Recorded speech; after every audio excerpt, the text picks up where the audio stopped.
Pinoproseso ka lang ng Diyos. And your waiting season, pag nakita ni Lord na naka-align na yung character mo sa plano niya, sabi niya, at the right time, I will this. When the time is right, I, the Lord, will make it happen.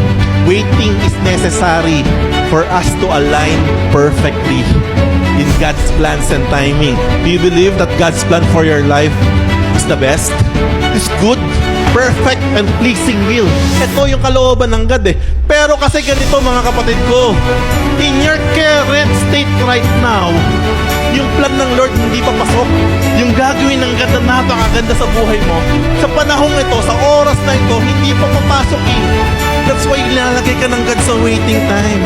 Yung waiting time na yon, waiting time lang ang tawag doon, pero totoo processing time ng God yun. Pinoproseso ka lang ng Diyos. And your waiting season, pag nakita ni Lord na naka-align na yung character mo sa plano niya, sabi niya, at the right time, I will this. When the time is right, I, the Lord, will make it happen.